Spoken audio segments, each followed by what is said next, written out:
I'm resigning as president of the University of Missouri System. My motivation in making this decision comes from love. I love MU, Columbia, where I grew up, in the state of Missouri. I have thought and prayed about this decision. It's the right thing to do. To our students, from concerned students 1950 to our grad students, our football players and other students, the frustration and anger that I see is clear, real, and I don't doubt it for a second. To the faculty and staff who have expressed their anger, their frustration, it too is real. To my friends and my supporters that have been so gracious and have sent so many emails and texts and calls of support, I understand that you might be frustrated as well. And I take full responsibility for this frustration, and I take full responsibility for the inaction that has occurred. I'd ask everybody, from students to faculty, staff, to my friends, everybody, use my resignation to heal and start talking again, to make the changes necessary, and let's focus on changing what we can change today and in the future, not what we can't change, which is what happened in the past. I truly love everybody here and the great institution, and my decision to resign comes out of love, not hate. I'd like to read some scripture that's given me strength.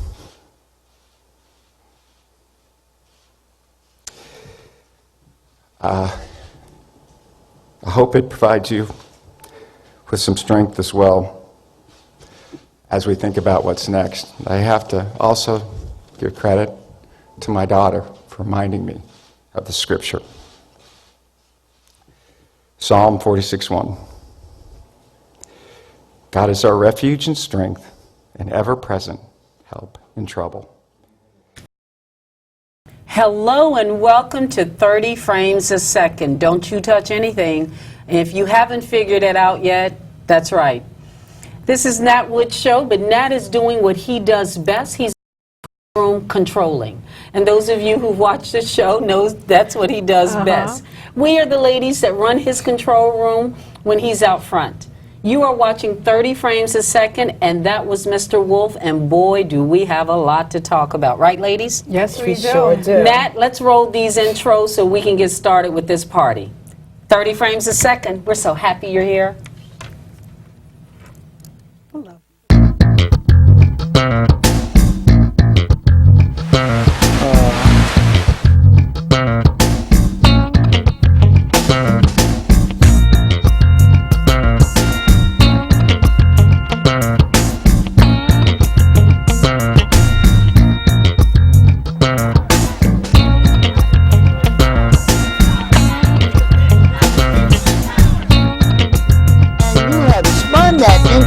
Where the victim is now the perpetrator and the perpetrator is now the victim. And that just drives me crazy. That's right. It drives him crazy. And normally we are the people that's driving him crazy in the back. My name is Luciera. I am honored to be here. I'm one of your 4 hosts today for Takeover Tuesday. Now make sure you write that down, because the ladies are here every other month and we literally take over. Let me introduce my guests. To my right, we are so honored to have Miss NeeKee West. She's a communications specialist, a host, and a moderator. And we'll be having her own show here very soon. So make sure you keep your eyes open for NeeKee's show. She's going to bring some enlightenment and just a whole lot of communication, which we don't have enough of. We don't talk enough, right? That's right. Okay. Yes, thank you for having me. I'm so excited to be here. Next to her is Miss Luana Radcliffe, life coach extraordinaire. Talks to us about everything from being fearless to having our leading life, our best life we can have. And we are ecstatic, of course, to have Veronica. Those of you who don't know Veronica, you are missing out. She is the founder of the People's Film Festival. She has her own show, the VK Report, and she's a producer, host, director, writer, producer. Am I missing anything? Editor. You know what? She's funny. I really was missing, and I should miss that because that's a heck of a job. Yeah, that's the main one. That's the main one. Yes. I am Luciera. I am a runway coach. I am the coach for Miss USA and Miss Universe. Those of you who may not know, my ex-boss, Mr. Trump, has just sold the Miss Universe pageant. And I myself am a motivational speaker. Now listen, we are going to talk about hot topics right now, but we need you. 30 minutes into this show, we are expecting and we hope that you will call and chime in. Let us know how you feel. We love a healthy debate. More than anything, we probably love solutions. Here on Nat Show, we present problems, but we like solutions instead of just stirring the pot. Yeah. Let's get started because I cannot sit here any longer. That's why I'm rushing through this. Mr. Tim, is it Tim Wolf? Tim Wolf. Mr. Tim Wolf decided to resign as the president of the University of Missouri. Correct me if I'm incorrect. And I just want to state for the record, I am so proud of those kids. I am so proud. There is nothing better than banding together, peaceful protests, using social media to get what you want. What an example for others. How do we feel about that, A lot of the ladies? leaders out here, they can take a couple pages out of those students. I heard it's about 30 black football players on the team that actually took a stance and said, we're no longer playing, we're not going to be involved with any of these activities until you pretty much give ear to our concerns and what we're enduring at your school. Absolutely. And I think to hit people where it hurts financially, which we often talk about here. We don't burn down our own communities. We don't hurt our own, But instead, finances.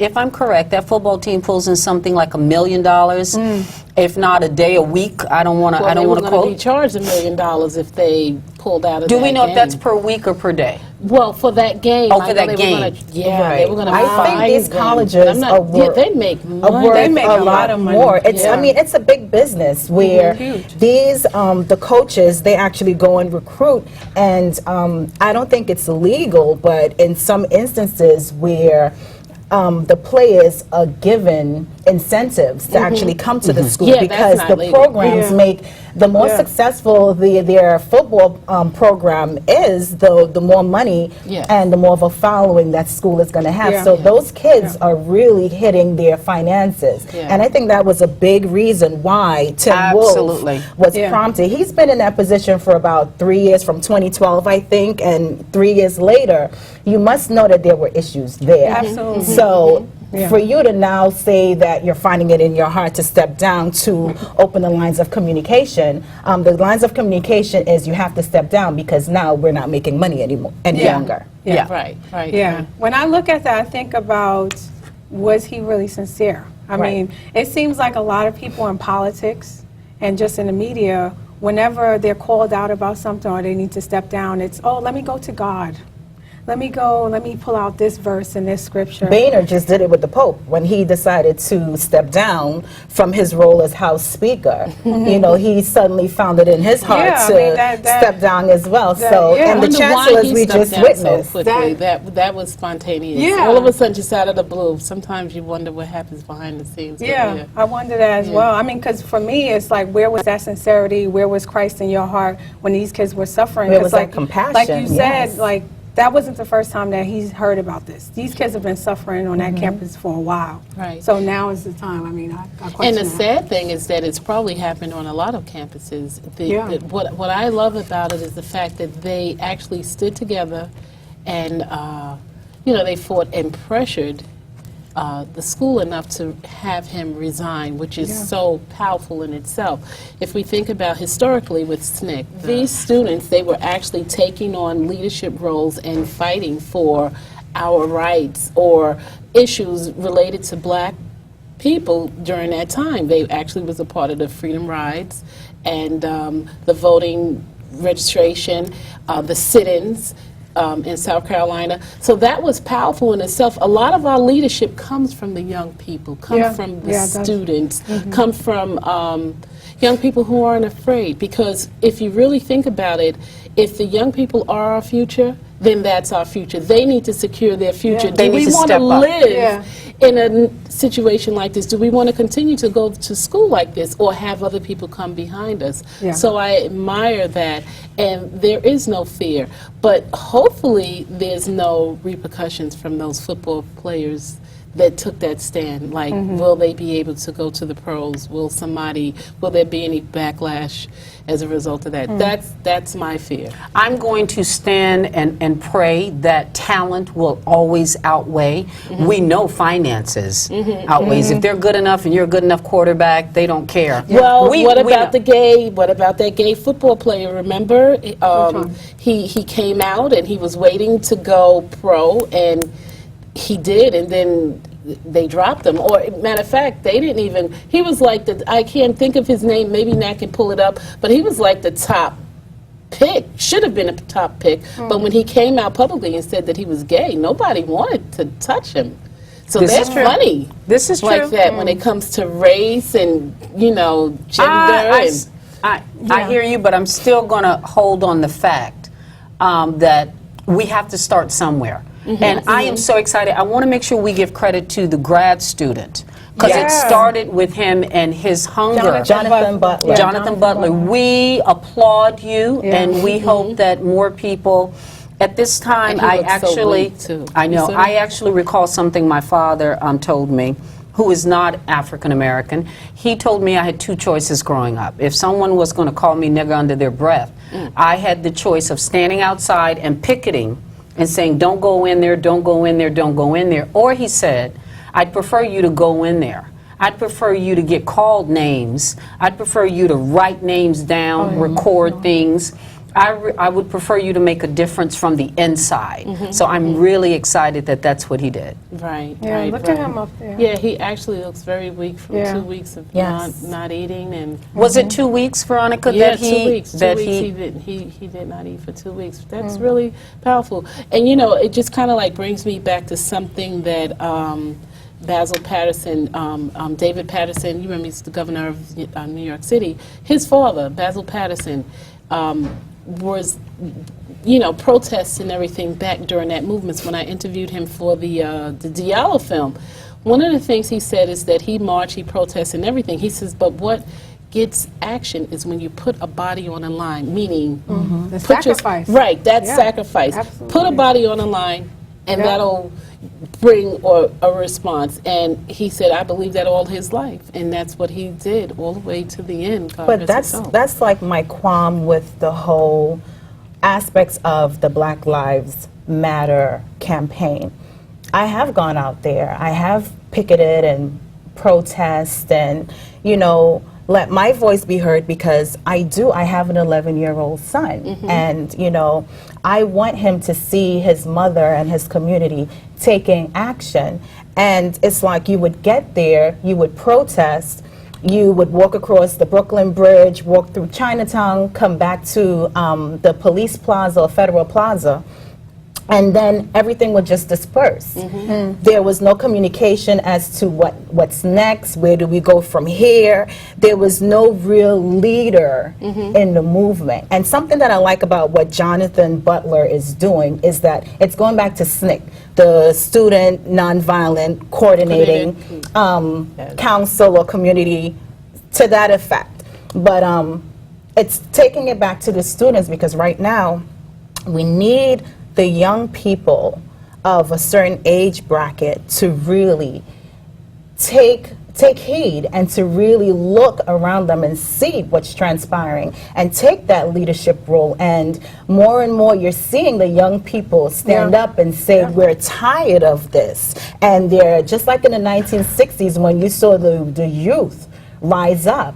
We're starting to see the youth take attention, and when the youth start taking attention and taking hold and really biting into the grit of things, that's when you really start having a movement. And this young man, Jonathan Butler, he has started a movement. And they have access to things that we never had. Yeah. Just the amount of people you can reach on social media, whether it be for financial, spiritual, emotional, physical help. The amount of people you can band together, they didn't have that in the 60s. And we were fortunate enough, you were not here, but we were fortunate enough last time to have Black Panther original members here. PJ And was one of the here, things they said was, that really surprised me, that the Panther movement average age when they started out was 16 to 19. Yeah, I can that believe it. blew me away. And that is that thing. We often say it's going to start with the young. We need them to step up because the same older people with the same ideas Yeah, just flushing yeah. it and circling it And around. It's I not- believe that the older generation do not want to allow the younger ones to come in because I think there's an ego, there's a disconnect there. I think they feel as if it's like, it's my time. Like, no, they don't want to let go of the spotlight. And I think the youth feel let down by their parents, by society as a whole. Even as I talk to my younger family members and I ask them in their 20s, I'm like, what's going on with you? And they said that they feel like they're not supported at all. So for when these kids band together and say, we're not going to wait for you guys to help us, the older, we're going to do it ourselves. I love that. We need to Because that become shows- mentors that- now. Yeah, and that's Stand to the side Yeah. and lend. I'm That's talking the thing. like I'm of a certain bracket, but I have been in the mix enough with the older movers and shakers to see what they have done to say, okay, now they need to relinquish and become mentors and sit on the sidelines and provide that support to my generation and the younger generation now to step forward and say, we have ideas and we need this to be a little more progressive. And we need progressive and a little more aggressive, not physically aggressive, but aggressive in our action as far as what we pursue and how we're going to pursue and the avenues that we're going to take in order to get from point A to point D. But there's listening and there's training involved as well with that, because if I think about during the time with the Diallo movement, which I was out there every day, Reverend Al Sharpton put together a plan and sustained a movement that lasts 2 years. Powerful.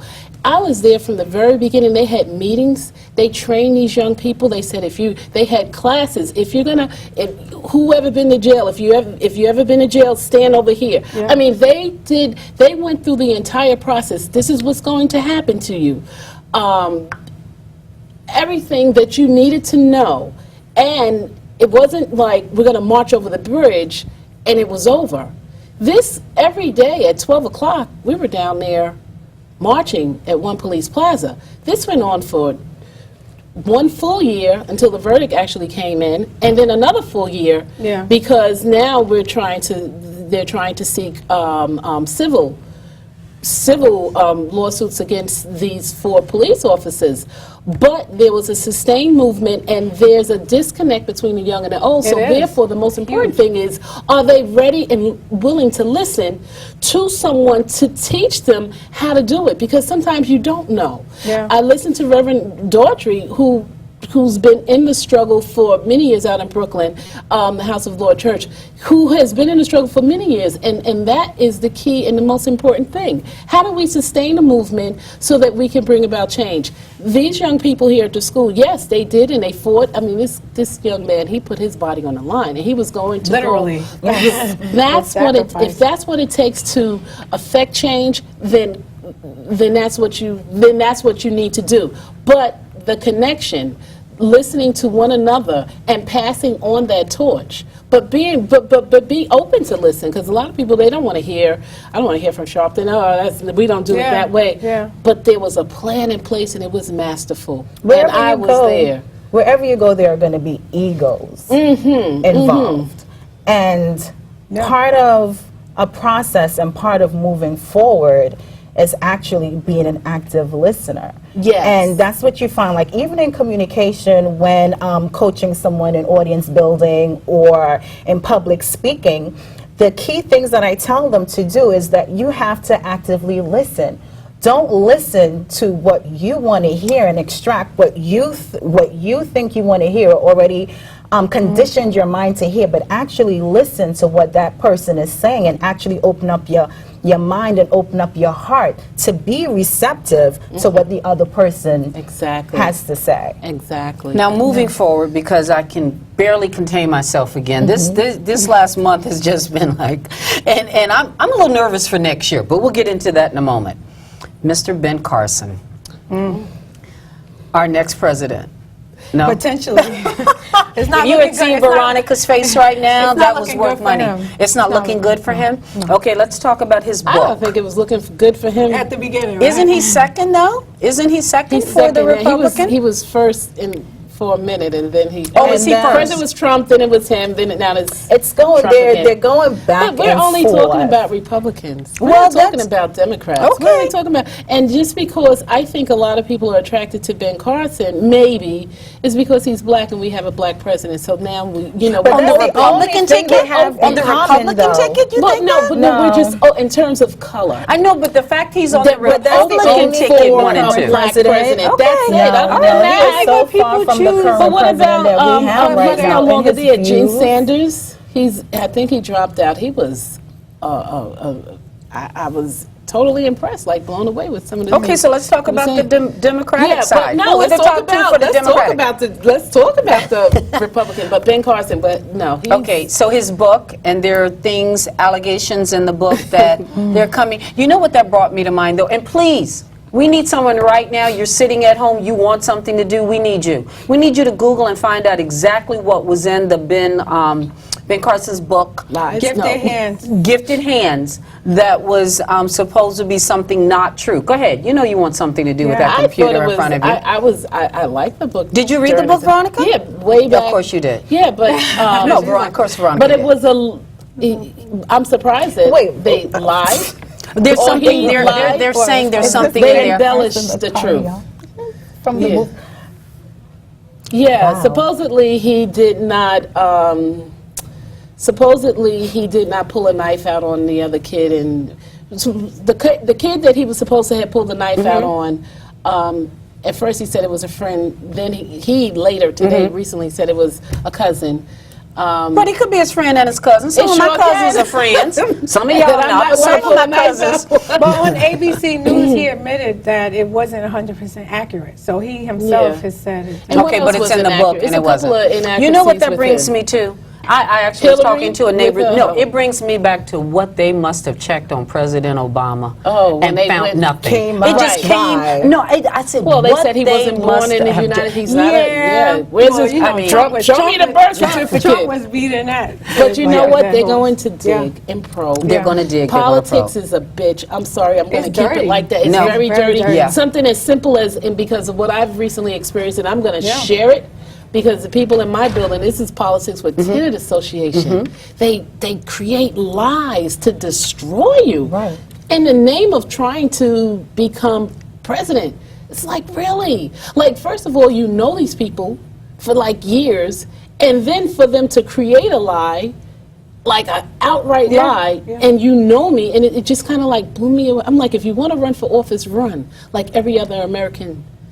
Run for office, but don't sit up here and lie on somebody and use it as your platform to become It's a means president. to an end. It's dirty, dirty, is, dirty. But the most important thing is that these are people that I know. You want, putting you it want, out there. I can have somebody know. meet with him, Veronica. 'cause Yes. You know, I got people. Dirty. And So I'm this like, is actually on the just- lower level. Right, and this is So on, could you can imagine you on a imagine what they national- would do on a national where level if it's they can high do this stakes? on a all low the level? time. You see And then it. now later it's like, oh, they found out that it was a lie. Oh, well, we didn't know, but you knew me as a friend. As soon as somebody came to Yeah. you with a lie, you should have said, Yeah. That's not true. I know her. I'm not a part of I'm that. not going to Yeah. do. No, she would Yeah. never do that. But you see this now, and Dirty. we're getting a little off course, but And you because know, of that, I you thought even see about it on running for social office. media. when there are controversial topics that starts trending, and you start to see where people are afraid to actually voice their opinions because of the backlash that they may get from not only people that they don't know, because it can potentially go viral, Yeah. but the backlash that they will get from their friends and their co-workers, even their family, because I read statuses almost every day where there's a friend talking about they're going to delete this person or they're blocking this person because they differ in opinions. So I think we're to a society now where no one wants to stand apart with their views and their opinions and stand strong on that for the fear of it's an unpopular opinion. And I think more people need to be confident in their opinion, because that's where great debates and great philosophers, we call it fearless, come from. You come from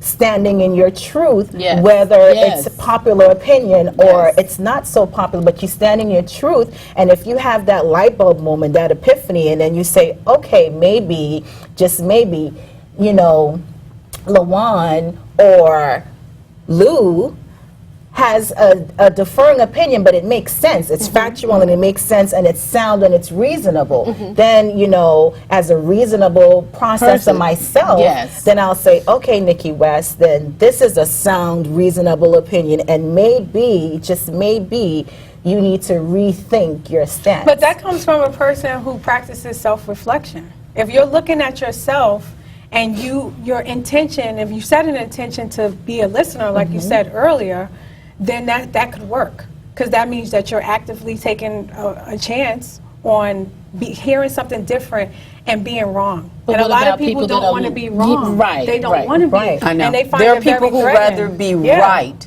than that they will go on Yeah, and well, they on find and it on threatening. and Central on. Park Yes. Joggers case, I mean, they themselves, had to be right. Yes. And These even young when they men were proven they were innocent. wrong, the apology, the financial. But what do you say about those But people did you even that see, like, just, and this is why I'm very careful of what the intake process is for me when I'm reading the newspaper, I'm reading an article, I'm reading a book, because this is that person's point of view.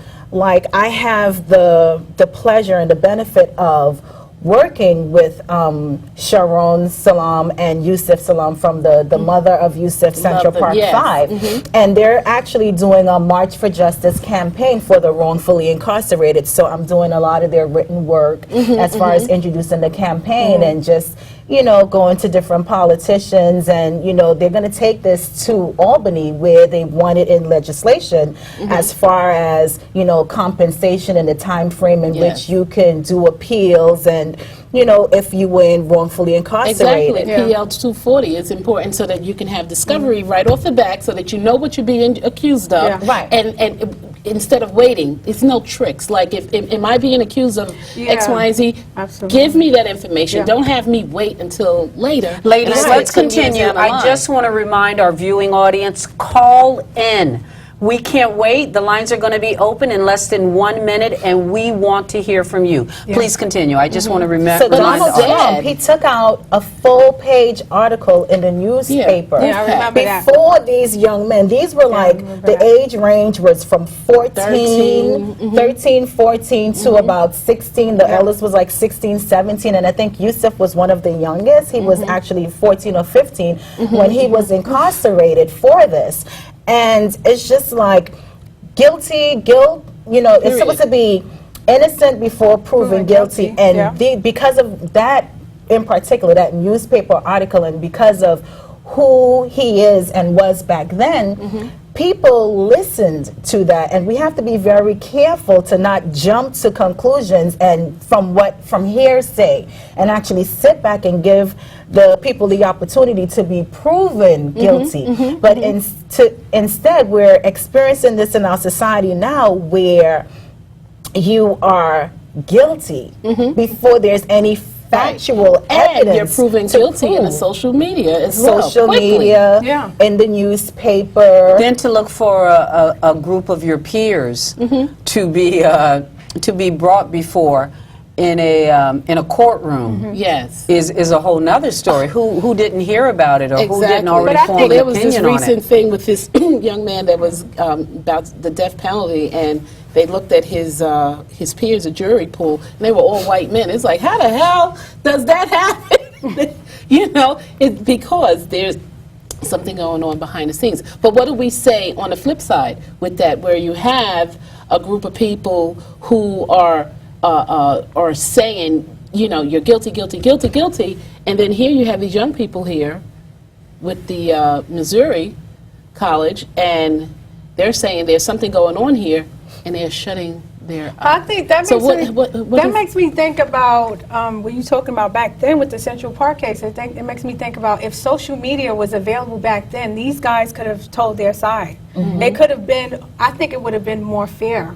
I think people would have got a chance to say, "Hey, hold up, maybe we shouldn't jump to conclusions," because I mean, I think anything could be used for bad, for good, whatever. It's about how we use it. Well, as you say, they yeah. wanted to believe it. Yeah. This is what they wanted to. And at that time, we only had one particular view. It was these kids are guilty. They were there. They did it. The victim said it. Boom. That's it. We didn't have another side. So that's the gift of social media. We are able to hear it, and then people can become critical thinkers also, because it's like, wait, hold on. I'm hearing this side and I'm hearing this side. Then now I have to make this decision for myself. So I think it's great. Right. Yeah. Great. Now, the holidays are coming up. Yeah. Thanksgiving, Christmas, Black Friday shopping. Look, you know what? But last year with Black Friday, they did boycott, and after they pulled up, I think, for lack of the revenue or how much was made over the holidays, they really did not make as much as they did the previous year. So if we can just continue just doing that and continue supporting each other's in ways, because a lot of the times these institutions, they want to sweep it under the rug, and they just want to forget about it. Okay, it's all in your head. You know, you're here, freedom of, like, for Yale, this is my thought.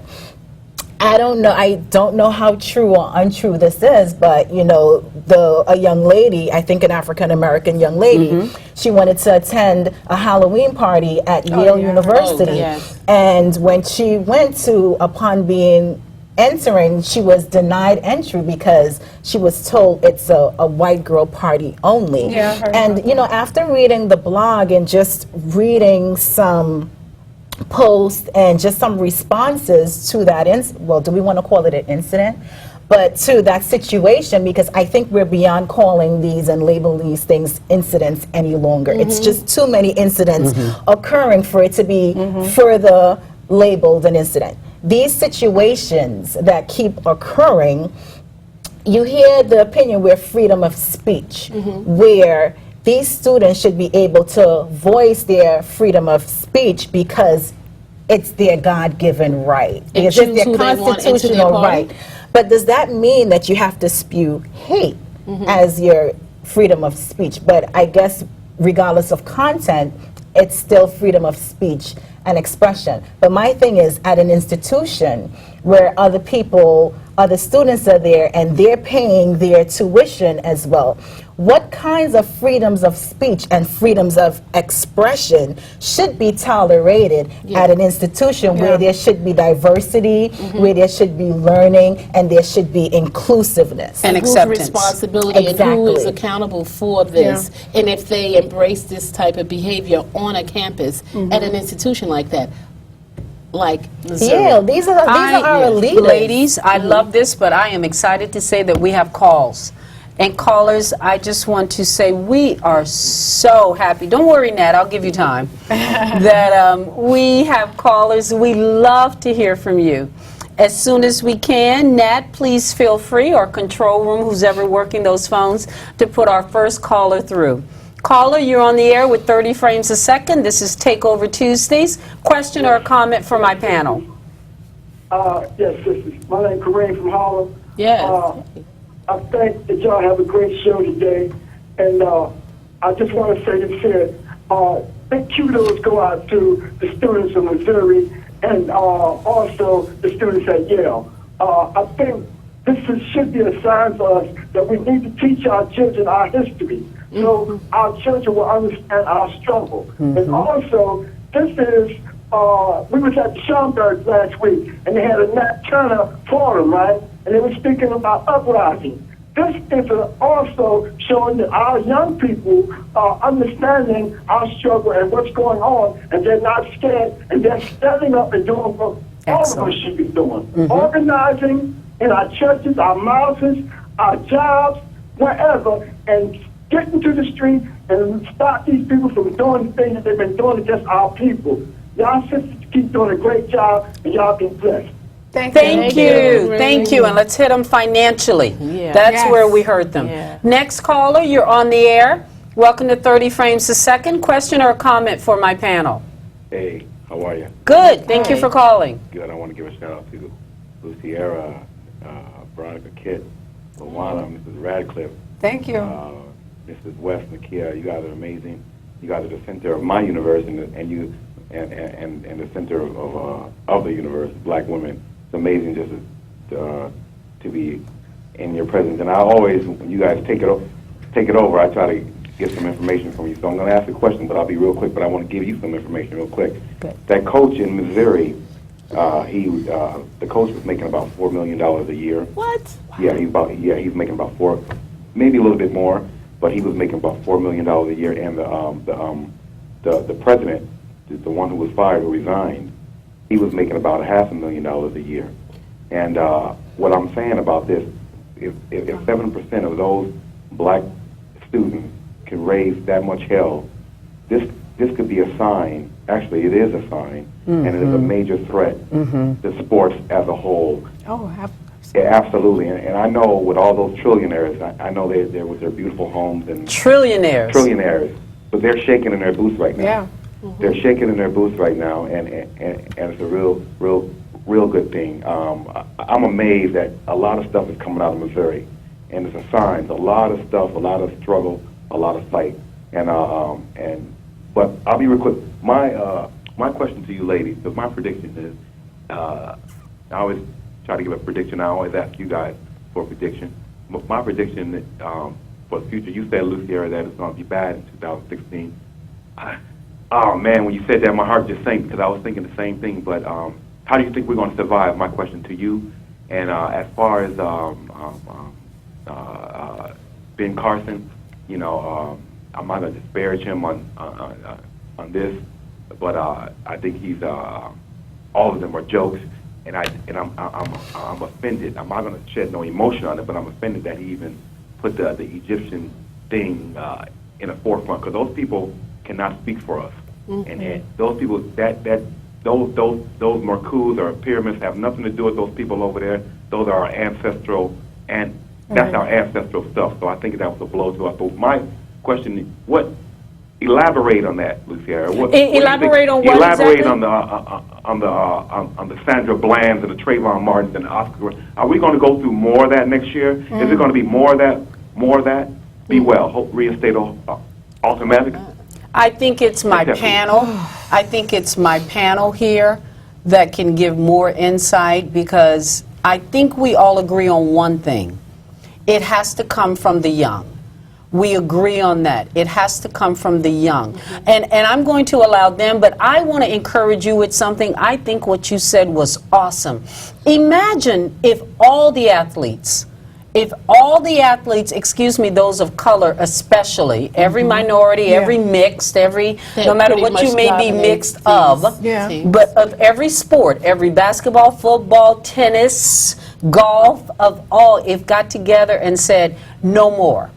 Just no more. And whatever we see, no more. Imagine if that happened, just for a second. Another side of that is, on a professional level, if these athletes were supposed to use their brand to speak out against certain injustices against their communities, what would that mean to their future contracts and clauses included in those the repercussions, where if you want to play for us, you have to stay neutral. So what would happen if athletes started being a little more involved in the issues that their communities have to endure? What would that mean for their contracts? That's one thing. And for Kareem in Harlem, he said that, the youth are leading and that they're not afraid. And I want the older generation and the older activists to really sit back and see, because I've been out there, and the youth, they are not afraid. So this is why it's very important that the older activists step in and help them to channel that energy the way that in positive ways. Exactly, because they're not afraid. And like Jonathan Butler, he put his body on the front line by not taking the necessary nutrients in, you know, to keep him alive, and how long he was willing to do that for, but he was willing to do it, and he was committed to doing this. I think we're saying this, I think we are saying all the same thing, that the elders have to be mentors, but the young people have to have an open heart and an open mind and be willing to listen Egos and need learn. to be set I have aside. other calls, and we have to get to them because time is short. We always have so much fun here. Control room, put our next caller through. Caller, you're on the air. It's 30 frames a second. Question or comment? I have a comment. Good afternoon, ladies. Good afternoon. Luciera, Veronica Kitt, the other two lovely sisters in the panel. Everything's beautiful on my television right now. I just want to say one thing, ladies. As we sit here and speak, a 9-year-old boy in Chicago is being buried today.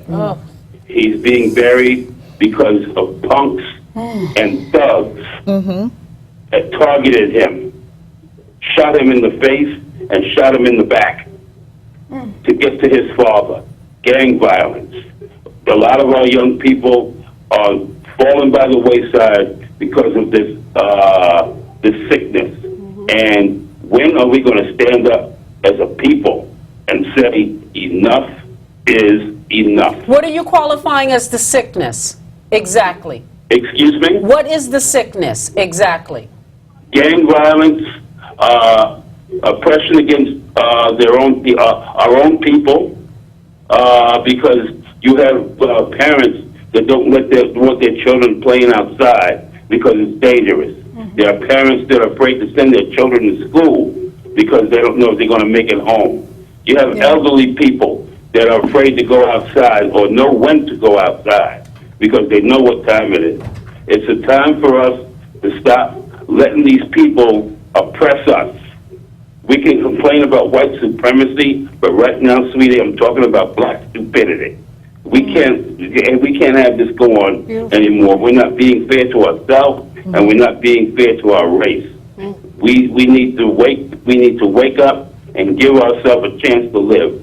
We owe that to ourselves. Thank you. Thank you. But isn't that the way it is? We didn't invent the guns or make the guns, but if the guns are dropped into our communities, and then you pit two people against themselves and let them destroy themselves, I think that is a very wise move to take down countries and kingdoms in the past and everything else. Let them kill each other, and that's what we are doing out of ignorance, killing each other, hatred of oneself. This is where accountability. This is where accountability actually comes in. And I think a lot of organizations do not get the due highlight that they need. Like there's in Harlem, for the Grant houses, there's a lot of gun violence there. I think it's Adam Clayton and like 127th Street. And then there's Aisha Sakou. She's associated with NAD, and she's heads the I Am Peace. And these are young people, young men, young women who actually go into those projects, go into those houses, you know, putting themselves on the front line to pretty much be a presence in the community to let people know that we're holding you guys accountable and we're holding ourselves accountable within our community, standing up against gun violence. Even Chet White, he helped out with Wrangel's campaign in Harlem. Again, at the Apollo, he had a sit-in, a lie-in, where there were lots of bodies that shut down 125th Street between Frederick Douglass and Adam Clayton, where they laid in front of the Apollo.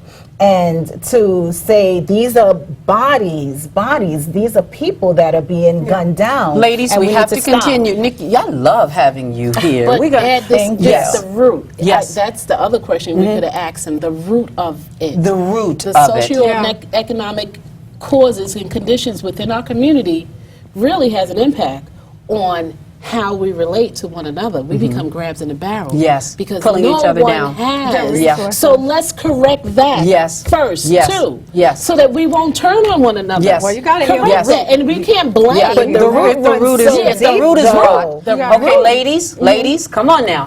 We got another caller. Caller, you're on the air. Control room, put our next caller through. Welcome to 30 Frames a Second. Question or a comment for my panel? I have two comments, please. First Please. of all, hello, Hello. Luciera. Hello? This is Steve. I'm calling from Atlanta, Georgia. Thank you for calling, Thanks for Steve. calling. And the first comment has to do with the situation at the University of Missouri and the fact that this touches on an actually much bigger and deeper and broader issue than just the issue of racism on campus. And that is the system employed by the National Collegiate Athletic Association, whereby they have invented a term that was actually accepted in court called student athlete. And the purpose of that term is to clearly state that they are not employees of the university.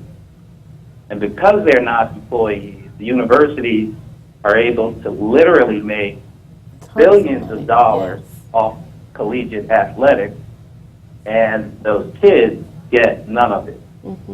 And so Wow. the real thing here that is striking fear into the heart of the collegiate athletic system is, what if these kids, in particular African American kids, say, we're not going to play anymore? What if they say, we're not going to play unless you pay us? And just to put this in perspective, I think the data from about 3 years ago shows that the University of Alabama football team grossed $82 million in 1 year. What? Here's the key. They took in a net profit after all expenses of $65 million. Wow. There is no business that has that kind of profitability other than selling drugs. Wow. And so it is a huge threat to the system that these young people in Missouri showed we can stop the show and we can stop the flow of money. Love it. Now, And you they- said there were 2 points. We That's the first love hearing point. from you. Give me that second point. We're a little short on time. Second point has to do with the conversation you were having about Mr. Carson. What you see in Ben Carson and candidates like Mr. Carson, who are candidates of color, is the fact that in an age where there's a great fear of America becoming majority brown-skinned by 2044 is the projection now. 2044, 2050. There's a fear that those not of color won't be able to elect the president or anyone to national office anymore because most of the country will be black or brown or yellow. Ben Carson is what is being served up as, this is the kind of person of color we'd like to see assume office. This is the model that we buy into. And that's what's being sold to the country right now of what an African American persona should be like in a political position at a national level. Obviously, most African Americans are not buying it, but that's what they're saying. Thank you. That makes docile, sense. soft-spoken, do what we want kind of persona is what we're looking for. Anyway, Thank thanks for your you. time, Thank ladies. you. Thank you for great. calling Thank from you. Atlanta. Excellent point. See, that makes sense. That's why I was very confused as to why the Republicans, he would be 1 and 2. I understand why Mr. Trump is in that 1 or 2. People are just kind of fed up and just like he can't be bought. At least we know where he comes from. And I personally, and I correct me if I'm wrong, forgive me if I'm wrong, I think a lot of people think like Mr. Trump Yes. thinks. They may not say it to our face or in politically But he's correct popular, parties, too. but they do say it. So now that makes sense to me as far If you follow as social that. media, you will see that there are a lot of Americans that has the same mindset and are agreeable to what we would say are outlandish, ludicrous things and thoughts and stance and platforms to stand on, but they appreciate his candor. Yes. Now, yes. we will be really bad co-hosts to Nat if we don't give our opinion on moving forward in the new year. We will not be back again, and I know you're crying and put away the tissue, but we will come back. We just will not be back again before January, if I'm correct. So the next time we see you, it'll be a new year with a new beginning. And are there any words of pearls of wisdom?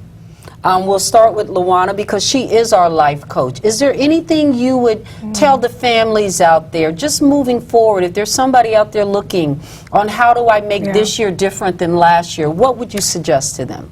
Well, I want to start off by saying this past October 24th, I was called in my spirit to do a healing ceremony for my family. I took inventory of my family, which I think people need to do. As you were saying, the root, if you could heal the root, then the fruit is going to be beautiful. If the root is rotten, the fruit is going to be rotten. Now you have the footage of my family, me taking my family to the beach, and you could roll it at any point. Initially, when I went to Phoenix, I healed a lot out there, and I believe in self-care, self-love. I believe in that.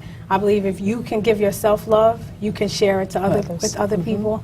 And so when I came back from Phoenix, I said, I'm going to do it by myself. And then something in my spirit said, no, ask your family to go. So when I asked my family, I had like 2 people in. I had to argue with a couple of people. One was my mom. I love you, Mom. But, you know, she was a little like, you're going to get arrested. You're going to litter. So we all went out there, and it was really amazing.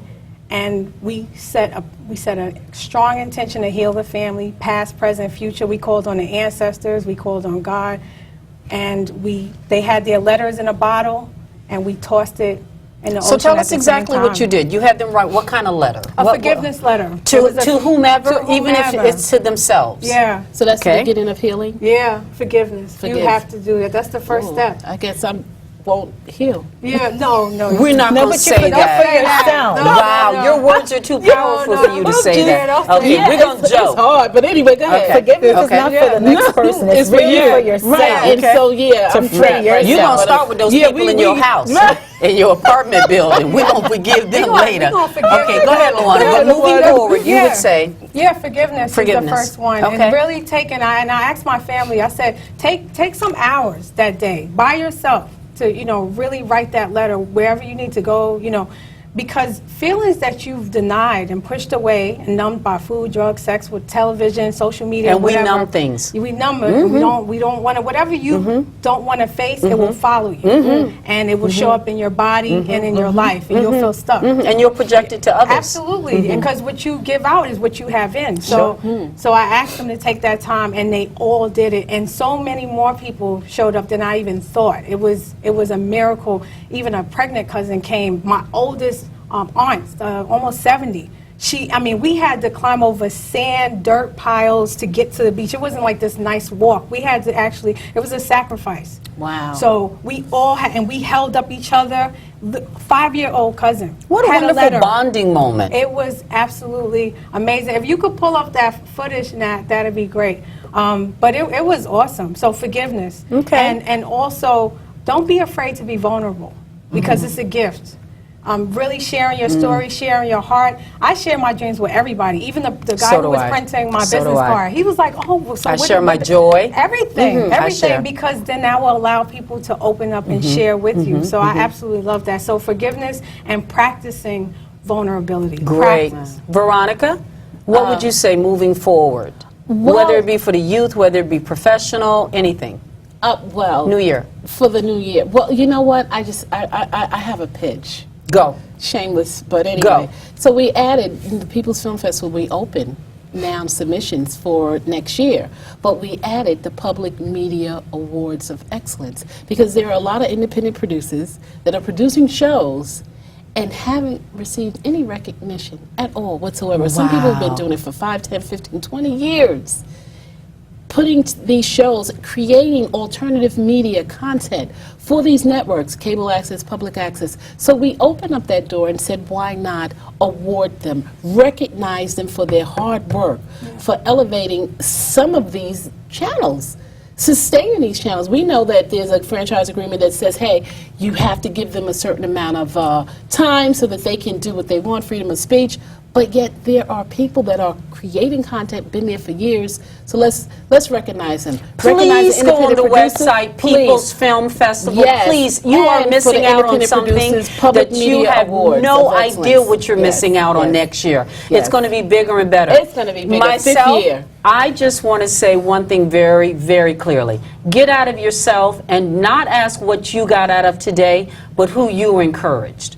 Who did you encourage? That's how we make a difference. And for our guest, NeeKee, you get to close this on what you would think. We are short on time, but please tell us for the Compassion. next year. For compassion, coming from a place of compassion, we have to understand that at the end of the day, yes, we're black, we're white, we're Asian, we're Spanish, but at the end of the day, we're all human beings. And if we come from a place of seeing that that's the commonality in all of us, regardless of our skin, regardless of where we are in society, we have to be able to come from a place of empathy and compassion. We love you. We hope you love us too.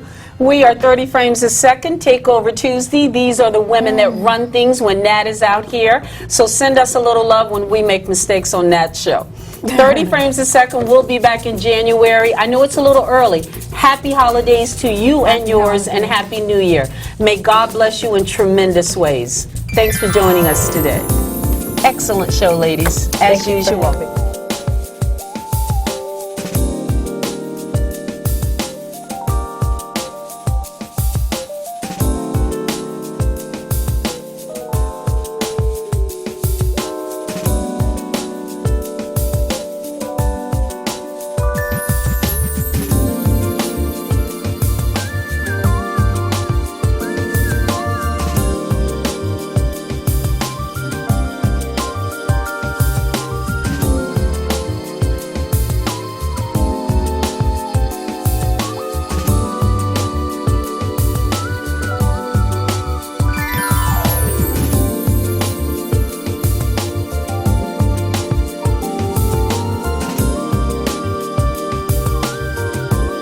And I take full responsibility for the inaction that has occurred.